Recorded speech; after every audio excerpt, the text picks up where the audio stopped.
We're back to finish off the other half of the Phantasy Star 2 text adventures. The first one this time, and fifth overall, is Kynes' adventure. Kynes Jian being Josh Kane's Japanese name. This one takes place in the city Loom. This says he is 14, making this 7 years before the events of PS2. He has been living in Loom for the last 4 years after running away from his town of birth, Romtat. Everything after that description is written in first person from Kane's perspective. He's woken up at 2 in the morning by the sound of an air patrol flying past his apartment. I get to look around his room. His favourite computer is in here, which he can use to connect to outside networks and do a bit of hacking. I can also take a knife and the core, a circuit board used for the Saigon he's been planning to build for years but still lacks all the parts for. North takes me to the apartment corridor where Kane's friend, Yuki, has a room to the east.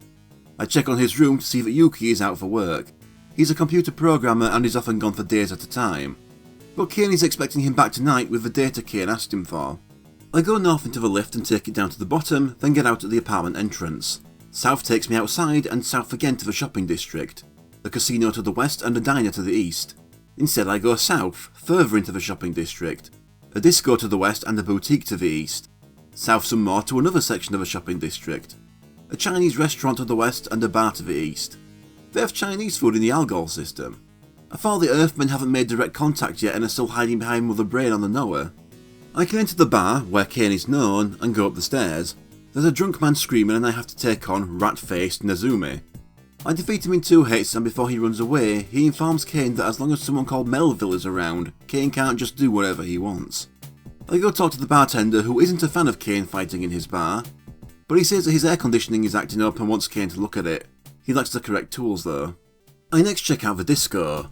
Kane isn't a fan of places that play loud music. Me neither. But someone who does is Sue, a girl who Kane believes likes him. She tells him that McCoy said that he has the stuff for Kane and asks what he meant by that. I do not answer and go further west into the alley. There's a toolkit here so I take it.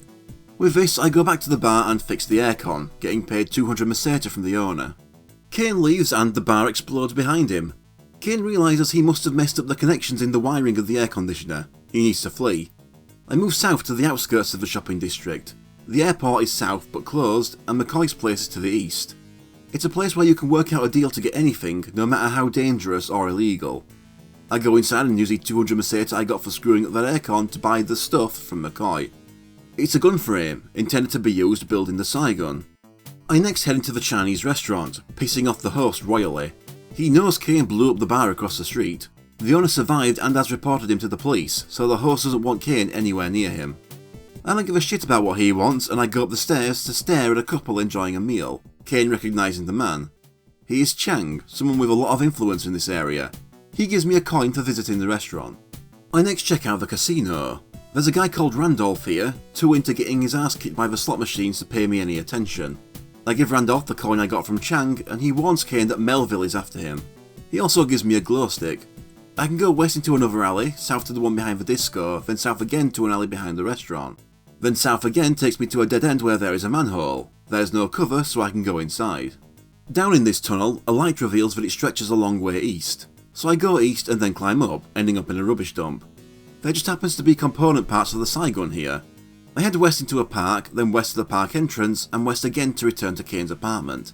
The light is on in Yuki's room so I go in to see him. He has the data Kane wants, so I combine the components with the core and give Yuki the full core for him to program the data into. I then insert the gun core into the gun frame to make the Saigon. I then head outside the apartment and go west to a street, then west again to another street. West again takes me to a police box, a kiosk that houses robot police officers. This one already has orders to arrest Kane. Time to test out the Saigon. I mess up and shoot at the poly box instead of the officer, wasting my first turn. The Saigon rolls 5 dice, enough to destroy the robot in one shot. I keep moving west, taking me to a warehouse. They were supposedly closed down a while ago after being overrun by biomonsters. There are a few men arguing and Kane approaches them slowly, but he gets hit in the head from behind and knocked out. He wakes up inside the warehouse, tied up while 5 or 6 men surround him. One of them is Melville. He wants Kane to use his talents for him. He wants Kane to destroy Mother Brain. Kane says that getting inside is impossible, let alone destroying it. Melville says that the dad of someone called Maria used to work in Mother Brain and probably still knows the passwords to deactivate its defences. He just needs Kane to deal with the rest after that. Kane wonders what would even happen if Mother Brain was destroyed. Kane still refuses, but since he knows their plan, Melville says he'll have to stay tied up here until it's accomplished. He and his gang then leave. Looking at the window reveals that they left him on a high up floor so less people could hear him shout for help. The wire he is bound with is made of steel and needs a key to be removed. Looking at the window again has Sue shouting for Kane. He can see her, so he at least knows she's here. So for now I take control of Sue while going through the warehouse. South takes me inside, south again to a room with a walk-in capsule. The room to the west has Sue trip over a hammer, which I take with me. Back west and then south again where there is a 2-story ladder. I go east where there is a car, but its key is missing. I go back west and up the ladder to the next floor. Going east has me in a fight with an amoeboid. Using the hammer, I smash the wooden crates in this room, revealing a paragon. Doing this and then taking it gives the amoeboid 2 free turns. Then a few shots splatters the amoeboid. I go back west and down to the first floor. I return to the room with the capsule and get inside to fully heal myself. Back to the ladder, I go up to the second floor once again and up once more to the third floor. This puts me in the control booth where there's a Manta fight. This man is so resilient he takes several shots from the paragon without being defeated. He actually manages to kill Sue here. And no checkpoint, I have to repeat the last 90 minutes to have another chance. This time I leave in the middle of the fight to go heal in the capsule, then come back to finish him. He collapses into a twitching mess and drops a key, which I take. I go back down the ladder and go north, then north again to find Kane. I use the key to unlock the wire, getting Sue a big snog from Kane. That's 4 out of 5 chapters so far, granting the character a love interest who doesn't appear in the main game. Apparently that kiss almost knocked Sue out, so Kane takes all her items and tells her to wait there. Kane needs to stop Melville, but his Saigon was taken too. But back up to the 3rd floor where Sue fought that man, the Saigon and knife are here. But they took the Saigon's energy charger, making it only half as effective. Looking around the control panel in here, I find the key to the car on the 1st floor. I go to the car and turn it on, Sue suddenly being beside Kane. The sound of the car's engine playing loudly over the music sounds awful, by the way. Going north takes me onto the highway, then east to the entrance to Mother Brain. So it was moved in the 7 years between now and the original game? But I can't get in, so I drive back to the warehouse and return to the plea box to take out another robot cop. I only get 3 dice to roll without the charger. I go back to the shopping district and finally enter the diner I ignored earlier. I talk to a customer, but he's far too late to tell me that Melville is going around forming a gang. I talk to the old man who runs this place to get a meal for 10 meseta to restore my health. An air patrol has landed in front of the bar I blew up by now. I take Sue into the boutique, then into its inner room where Maria and her father are. Maria has been crying. She begs Kane to stop Melville before he gets himself killed. Her dad asks for the same, so Kane yells for the password to enter Mother Brain. He gives it, but Kane needs to hack into Mother Brain to use it. I trek all the way back inside the warehouse to the car and drive back to Mother Brain, finally able to get inside. I continue east into a passageway, then east some more to find Melville laying down, the rest of his gang nowhere to be seen. He's still breathing, he tells Kane he was too impatient and that one day he'll understand. He gives Kane a pendant, telling him to give it to Maria. I suddenly get attacked by a Coolie 61. Kane knows without the charger his Saigon stands no chance, and tells Sue to go hide in the car while he covers her. I escape west into the passageway but get chased. West again and west once more to get outside and reach the car, but Sue is missing. I escape to the warehouse and while backtracking have to take out another robot by the plea box. I return to the boutique, inform Maria of Melville's possible death and give her the pendant. She lets Kane have the Airbus ticket Melville was planning to use for his getaway so that he can escape and goes with him to the airport. But Kane says he doesn't know for certain if Melville is actually dead and he still doesn't know where Sue is. But he has no time to wait, as if he's caught, he's not living. Maria takes Kane to the airport and returns his energy charger, which Melville left with her. I put the charger back in and enter the airport only for the Coolie 61 to be waiting. 2 hits with all 5 dice is enough to destroy it. Maria pushes Kane onto the plane, Kane reassuring her that he's sure Melville survived. His plane sets off for Paseo, Kane certain he will never see that town again, but the memories of living there will remain. He gets a tap on the shoulder from behind, it's Sue, and that's where it ends. My memory of playing was mostly negative, but watching this back, I think I was just in a bad mood from having to repeat the entire thing when I died. Otherwise I liked it. No grand population threatening danger, just a guy making a couple mistakes, getting mixed in with the wrong people and having to escape. I'm not sure how I feel about Sue escaping with him. She doesn't appear in the original game anyway, and before those last lines of text, I kind of liked the idea of Kane being rushed to escape, leaving him with all these dangling worries that he can never get closure on. Sue doesn't need to die for this idea, and I was hoping she wouldn't be killed when she disappeared, just that Cain doesn't get to find her before he's forced to escape. Just an idea. But now let's move on to Nay's adventure, Nay being the only character to not get a name change in the English localization. Hers takes place only a few months before the events of the original game, before meeting and being taken in by Rolf. She still has the mind and appearance of a child, as her rapid growth hasn't got her to where she starts PS2 at. After wandering alone aimlessly, moving from town to town, unable to find a place to settle, she has managed to stumble upon Paseo. Despite her cat-like ears, she has the mind of an ordinary young girl. But that's enough for those who hate her for having biomonster DNA. She once had a loving family, but that was taken from her half a year ago. After being alone at birth, she was found and raised by a kind middle-aged couple. But a mob attacked them, chasing Nay out and burning her new parents' home down, only Nay making it out alive. Since then she has had no home and no one.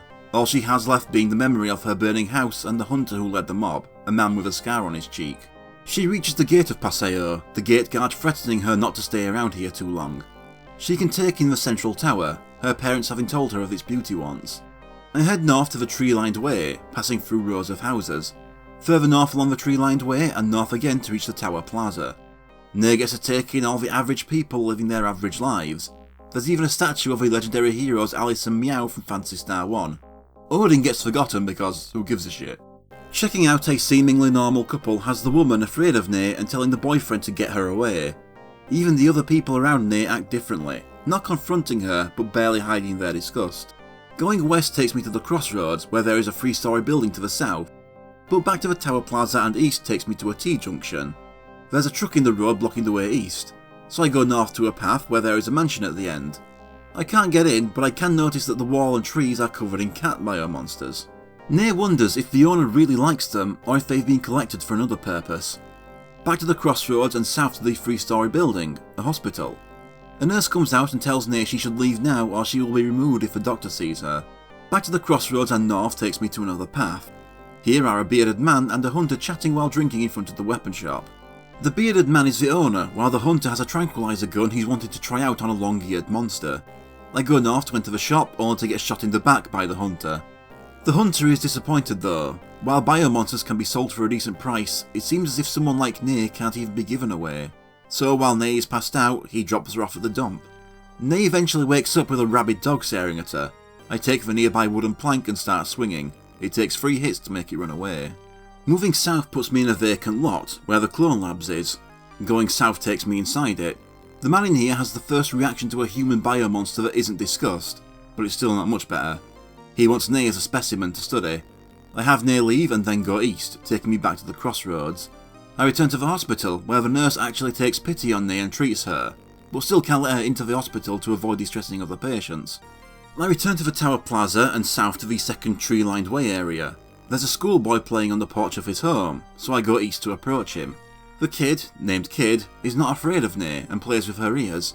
He thinks they're cool and wishes he had ears like that. He warns her that monster hunters have been coming by recently and that she should be careful. Talking to him again has him ask if Nay will be his friend. When she accepts, he asks if she wants to play at his grandfather's house, the big mansion I've already checked out.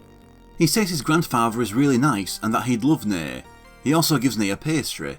But then his mother comes out and drags him inside, saying he shouldn't play with strange children. I return to the mansion and go inside. The walls are covered in drugs and preserved research specimens. The smells of the drugs seem to stir some memories in Nay, but she can't place where. The grandfather notices Nay and takes out a notebook, comparing its contents with Nay's appearance. But Nay isn't what he was looking for. The one he is looking for should look younger and more like a cat. He can't get past how close the ears look though, but accepts Nay isn't the one he's looking for. I leave and return to the first tree-lined way screen, where there is now a soldier standing in the shade. He introduces himself as Rudger, this being the Japanese name of Rudolph, the third-party member from the original game. He's been ordered to exterminate biomonsters and is about to leave town. He doesn't know if he'll survive the mission or return to this city, but he believes his meeting with Nay was fate, and so he gives her something to remember him by. It's a silver bullet pendant. He says he did this because he just wanted to say goodbye to somebody before he left. So Rudolph had this emotional moment with Nay a few months before the main game and then just forgot about her by the time he met her again. I return to the weapon shop without getting shot this time, though Nay does get yelled at by the owner. The hunter who shot her is still nearby. Nay manages to make him feel guilty, so he gives her some jerky before he leaves. The owner, after looking miserable at seeing Ney, lights up when he sees the pendant. He tells her that ancient manuscripts said they were once used against wolf people. He'll offer her a weapon in exchange for the pendant. Ney doesn't have a choice and he takes it from her, giving her an animal claw. It was used by Meow in the first Phantasy Star game, and the owner restored it and modified it to be fit for human hands. I return to the front porch where Ney played with Kid, the setting triggering her memories and making her start hallucinating, making her imagine she has returned to the home of her adopted parents. Moving east has Ney enter the house by mistake. She feels comfort from the smell of a baked pie and the sound of Kid's mother hoovering, but then she sees Ney and freaks out, driving her out the back door. In this rear alley, the back door is locked, so I can't go back that way. East puts me in a field. There are men here having a bonfire, the flames bringing back the memories of her home being torched and the hunter who led it. Speaking of which, the men are all clearly hunters, Ney even recognising the one who burned her home down by the scar on his cheek. The hunter also notices Ney and goes to catch her. I have Ney escape west back into the rear alley. Every possible escape route is blocked, so Ney has to climb into the rubbish bin to hide. The hunter screams and swears as he knocks everything over looking for her. He says out loud that he knows Ney is the monster the old man is looking for. He gives up and goes to look elsewhere. Returning to the field, I go north to enter the residential district. At this point, Ney is too nervous about being found again to stand straight. Moving east has Ney enter another house where the housewife inside beats away Ney with a mop. Going back outside and heading north takes me further into the district. Despite most houses looking to have been neglected, there is one that looks immaculate. Going east puts Ney into a messy house with a young man playing an adventure game that is very clearly this game. The man himself doesn't want his game interrupted. Going outside and north puts Ney in the nice house. There's a young man on the sofa, nearby is his trophy for winning a championship fencing tournament. He can tell Ney is tired and allows her to rest here. He reassures Ney that she has nothing to worry about, as he can tell she isn't a bad person. After Ney rests, I return to the rear alley and go west, taking me to the T-junction. Back at the mansion, I can have Ney stare at a family of cats and feel a connection with them. Inside the mansion is the old man's notebook. I take it, and inside is the records of the growth of the certain biomonster, its documentation ending 6 months ago. I return to the field, continuing west to another dump, seeing a small kitten being attacked by another rabid dog, the one she met near the mansion. 3 hits scares the dog off. Ney checks on the kitten and in return it tickles her legs. She asks if it will be her friend and it seems to accept, then jumps out of her arms to show her a nearby manhole. It goes underground, so after resting at the young man's house, I follow. Down in the sewer I move west, then north, taking me to a dead end. Back south and west, where I can hear the sound of a cat in distress. Then west again to have an iron grill fall from the ceiling and block the way further west. From here I move north into a waterway, where the kitten is meowing at something that can be seen on the other side of the waterway. Checking out the shape, it looks like another white cat. I move west, then south to reach the opposite side of the fallen iron grill. West some more to find an unlocked safe so I can take the card key inside. Back east, north, then north again into a machine room. Checking the room has me find a control panel that controls the drainage. I use the card key on its slot to drain the sewer. Back south and east I can now go north to the waterway, then north again to find a dirty kitten, the one that led Ney here, reuniting with it and comforting it.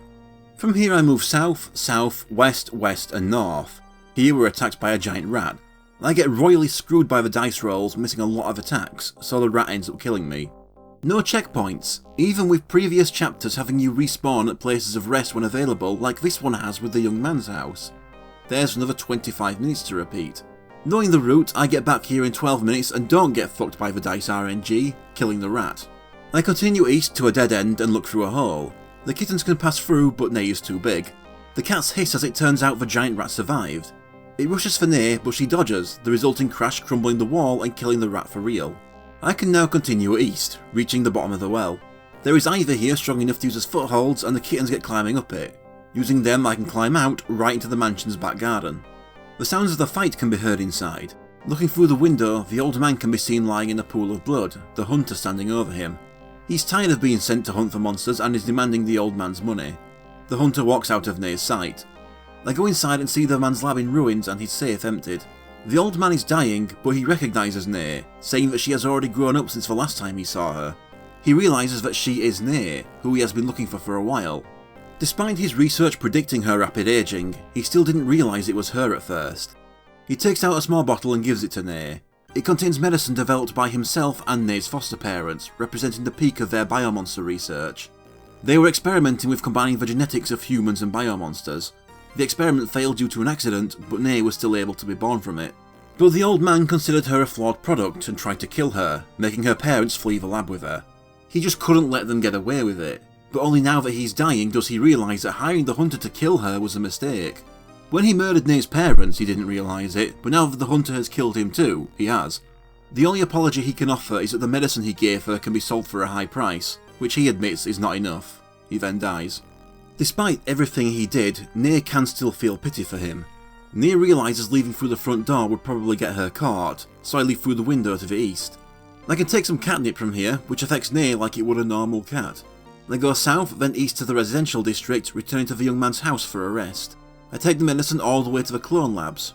The man who wanted to research Nay is happy to pay 500 meseta for it. I return to the weapon shop where the owner notices the animal claw getting worn out. 300 meseta covers the cost to get it repaired and improved. I head back into the field where the hunter is once again having a bonfire. He says he has no business with Nay anymore with the old man dead, but he's going to kill her for a laugh anyway because he finds her ugly. He deals a lot of damage but is defeated after 3 hits. The hunter is knocked down and Nay also collapses in exhaustion. Nay is helped at the last second just before the hunter can get one last shot in. A man stands between them with a sword, telling Nay she is coming back to his place where she'll be safe. He's the young man who lets her rest at his house. Nay passes out and wakes up in his house. The man says Nay needn't worry about the bounty hunter, he's been handed over to the authorities. He recognises Nay as a good fighter, and since he has no family and is all alone, he wants Nay to live with him as his little sister. She accepts. And if you didn't play his chapter and missed the fencing champion reference, this makes it clear that the young man is Rolf. Nay would continue to grow quickly, not just physically, but mentally too. Described as if her suppressed consciousness was set free as a result of Rolf actually treating her like a human being. For the first time in 6 months, she has regained the ability to trust in another person. She would be able to live life peacefully and sleep without nightmares. For about 7 more months anyway. I really liked that one. Because of how limited the original game's storytelling is, we get a few hints of Nay's troubles, but they're all in the past. Here we actually get to see the struggles she went through before finding Rolf. It lets us know why Nay is so clingy with him by the time of the original game. And it does something far better than the original game tried to do, and that's show the ugliness that hides in society on Motavia, seeing just how terribly the vast majority of people treat Nay. It gets quite upsetting to read. I feel like if we got to see some more of this in the original, I'd have had more of a reaction to her death. But then there's Daram. That hunter chasing Nay is definitely Daram, right? Considering Rolf in the original game says he attacked Nay a few months earlier. If you watched my Phantasy Star 2 videos, you may remember I found Daram's subplot the dumbest part of the game. My daughter was kidnapped, so I'm going to cause havoc for other people for my own self-interest, not to find her again. Oh, this woman looks and sounds just like my daughter, but because she's wearing a veil, I better kill her. Oh no, I killed my daughter. Good thing I always carry a bomb on me to kill myself in case of this exact situation. And then Rolf is just, is this truly what society has become? But that ridiculousness is the only showcase we get of Motavian society declining, and it's right at the start of the game. But we're supposed to think it's a tragedy, and his daughter's death may be, but as we see in this game with the stuff Daram has done for money, he's a complete monster. Him blowing himself up isn't a tragedy, it's the most decent thing he's ever done. But let's move on to something not much cheerier actually. We have Rudger's adventure. As I said, Rudger Steiner is the Japanese name of Rudolf Steiner. Set 3 years before the original game, which also means 3 years before his cameo in Nay's chapter, in the town Mahal. He's been a soldier for the Motavian government for 5 years at this point. The summer at Mahal is so hot that it makes Rudolf realise this year has been hotter than usual, making him wonder if Mother Brain's climate control is malfunctioning. Rudolf was at the military base, but was given the rest of the day off duty, but on his way home he felt the ground shake with similar force to an erupting volcano. From here he can see smoke rising from the town.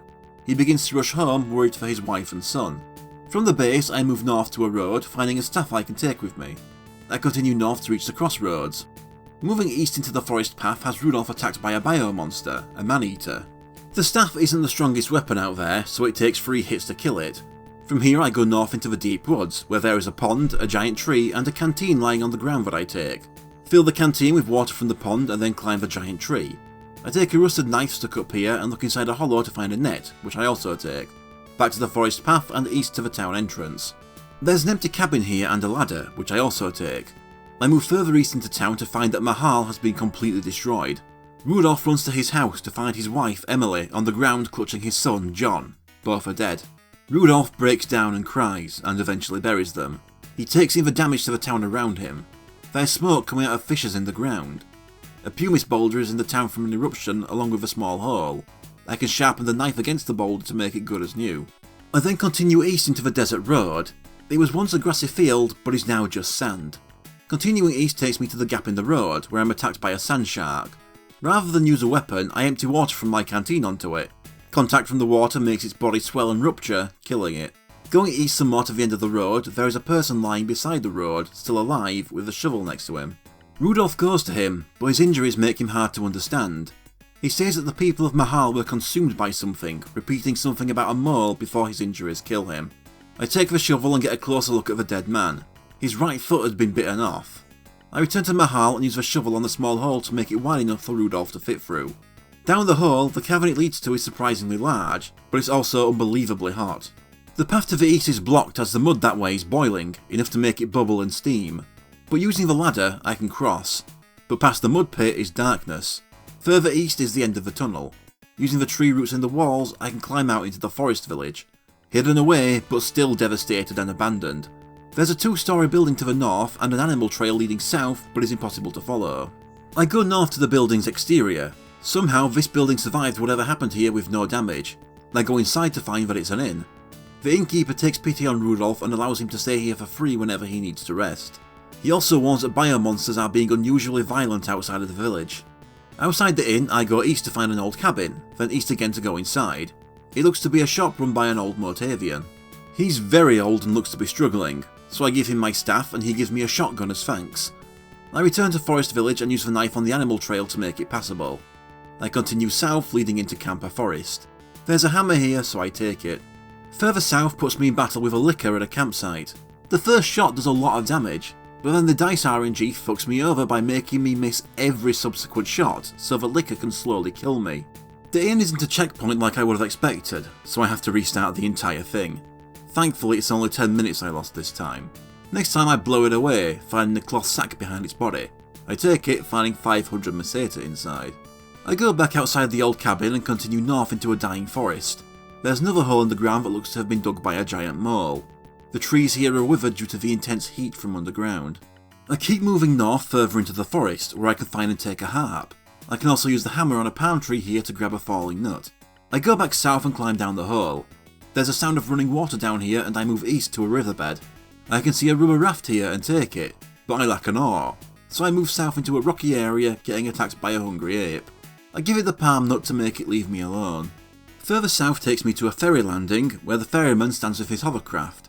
I pay him 500 Meseta for a membership card. Using this card I have him take me over to the Red Beach.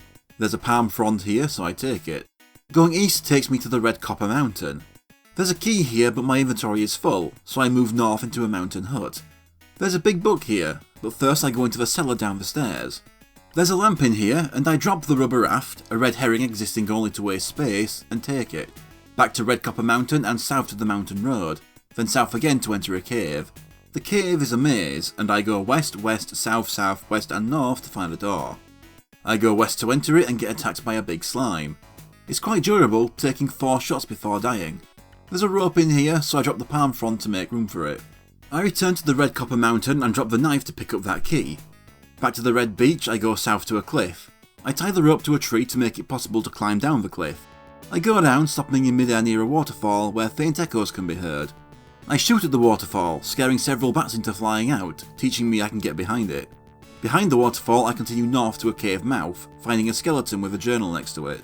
I take it, but the language is something Rudolph doesn't understand. I move west, finding a door. It's locked, but my key opens it. I go north through it and get attacked by a strange man. I play the harp to soothe him. The man says that this mountain is sacred to Motavians, so they arrested him when they found him wandering around. But then a drill mole attacked and killed most of the Motavians while he was jailed. He lets Rudolph know that mole biomonsters hate the smell of palm trees and are attracted to shiny things. He thanks Rudolph for saving him and leaves. I then backtrack to the mountain hut. I take the book, which allows me to translate the language in the journal. The journal's writer was a treasure hunter. He says that the treasure is behind a door, that a gemstone is needed to open it, and that the guardian of the cave hid it in the cedar forest. He wrote this after being shot in the back by a poison arrow from a trap. I recover the palm frond I dumped. Leaving it that deep in the maze was a bad decision. I also have to return to the tree in the deep woods near the start, because I forgot to pick up the net after I restarted. Returning to the forest path screen, I go south into the forest clearing. There's a mushroom here, so I take it. Back to the deep woods, I put the mushroom in the pond to bait some fish, then use a net to catch them. Turns out I need my knife again, at the other side of the game. So it's back to the Red Copper Mountain where I left it, so I can gut the fish I caught to find the gemstone inside. Back into the waterfall and the screen where the locked door was, I continue west to a bend. Thanks to reading the journal, Rudolph can step around the trap that killed the treasure hunter. I continue north to find an ornate door. I place the gemstone in its indentation to open it. Then inside the treasure room is where I find the drill mole. I distract it by holding out the palm frond and making it smell it, but then it knocks it out of Rudolph's hands. I then get using the shotgun. I miss a shot and end up with 4 HP, so I have to flee to heal at the inn. I come back and one more shot kills the mole.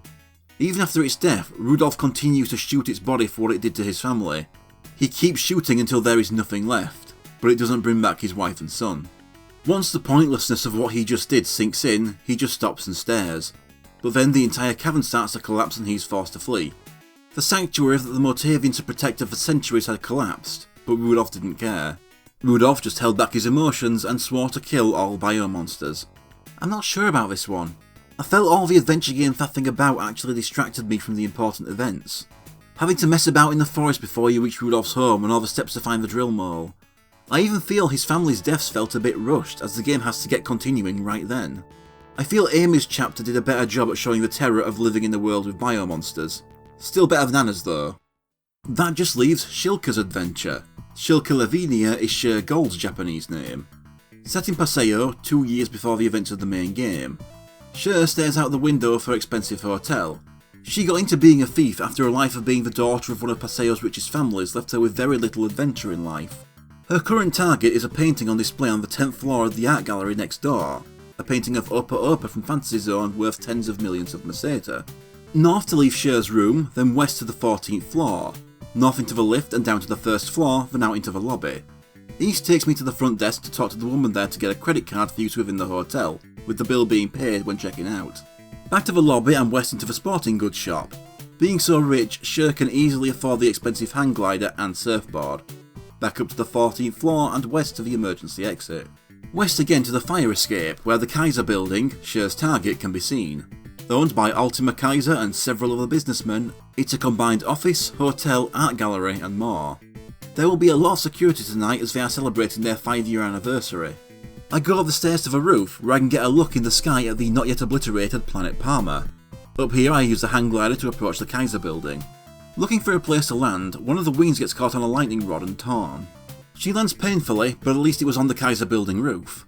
I go north and east to the edge of the roof where the lightning rod is and take it, then back west and west again to go into a corridor. South to a corner, then west to end up in a fight with a robot security guard. The lightning rod takes it out in 3 hits, allowing me to take its laser gun. I continue north into the eastern lift. I take it down to the 10th floor and get out. West into a passageway and west again to the gallery entrance. I'm told the exhibit is currently closed and to come back tomorrow. Back into the lift and taking it down to the 6th floor. South puts me in the restroom where there's a hand mirror to swipe. Back north and east into the cloakroom, then north into a ballroom where a gala is taking place. Someone just left a key lying around, so I take it. It's for the number 5 coin locker. I dump the surfboard and the lightning rod here. Then I get back to the room outside the lift and go west into a corridor, then west again into the centre of this floor, then north into the central lift. I take it down to the 3rd floor. Outside I go east into the restroom. There's another key in here to take. This one for coin locker number 8. Back to the central lift, I ride it down to the ground floor. I get out and go east to the locker room. Opening the number 5 locker gets me a brown bag with a contact microphone inside. The number 8 locker has a gym bag inside, this one getting me a climbing set. Back into the central lift, I ride it up to the 9th floor. Out here I go east to end up outside the door to this floor's 15th room. I can use a contact mic on this door to have Cher listen in. We aren't told exactly what she heard, but we can guess by her sudden embarrassment. Back west and west again to end up outside the floor's 14th room. When she listens through the door, she learns that the security cameras can be disabled, and just as one of them gives away the password to the 5th floor's security system, Cher is discovered.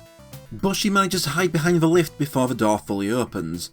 I go back down to the ground floor and then west into the lobby, then north into the western lift. I ride it up to floor 11 and get out, then move east to a dead end. This puts me in a fight with a robo-guard. I hold out the hand mirror to reflect its own laser shots back at it, destroying it. It also drops an ID card for me. I can inspect the iron grille covering the air vent to find that Sher could fit inside it, and the art gallery is directly below. Back into the lift and down to the 5th floor, then west for another fight with a security guard. The hand mirror deals with this one too. Further west into the control room lobby. There are cameras here, and the only way to get around them is to use the climbing set to crawl along the ceiling out of their view.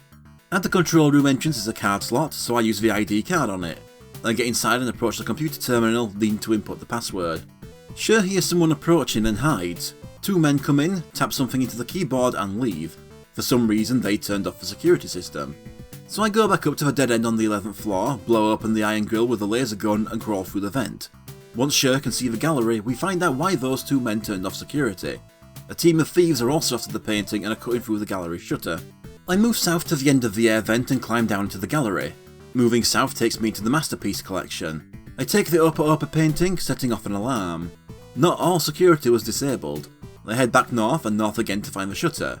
Torn apart by the thieves, but they were scared off by the alarm. Moving east into a secret stairway, I find a smoke bomb. The colour of the wall is a little different here, and pressing it opens up a way to the 12th floor. From there, I return to the edge of the roof and use a climbing set to climb down the wall of the building. I climb down until I can enter the cloakroom through its open window. There's a skimpy outfit on the wall, and taking it has Sher change into it. With it on, Sher can pose as a member of the party staff and walk back into the ballroom unsuspected. Then I can use a smoke bomb to set off a fire escape. Sher can then blend in with the evacuation and make her escape while the other thieves are arrested. The theft is reported on the news the next day, the arrested thieves receiving the blame despite the painting not being recovered, and Sher gets away with it. That was also okay. We didn't really learn anything new about Sher the way we did other characters, it's just a random adventure she had before the original game. Which is fine, just not that interesting. But that's all of them completed. Some of them had stories I really liked, others were okay, one got on my nerves. That's a decent outcome altogether, I'd say. They added some more flavour to the world of Phantasy Star 2 and improved some of the characters, which is good. But the story wasn't the only parts of the games, there was actual gameplay, and I must say the experience of actually playing them drags things down a bit. I've already complained about the naff combat and lack of checkpoints, meaning bad dice RNG can have you repeating an entire chapter. But there's the need to navigate the menu for literally every action, especially when you need to backtrack several screens with no map and the description of previous areas not repeating unless you manually go through the menus and look at the area again. And that gameplay experience really hampered its ranking. I knew this would end up in the lower end of the OK section when I was done, but to its credit it wound up a bit higher than I was expecting. I was originally thinking of putting it at 178th, the very bottom of the first tier. But with more time to think back on the game, it edged its way up to 166th, below the first Tekken but above Psycho Dream. This makes it the lowest ranking Phantasy Star game so far, with each successive game I've covered being ranked lower than the last. But at the same time, these are minor download exclusives from a long dead, very early online service, so I can't expect the world from them. While there is another text adventure in this series, when I next revisit this series, I'll probably be back to covering one of the RPGs. Of course, there are a few places I could go with that for the next one. We'll just have to wait and see which one I feel like trying first.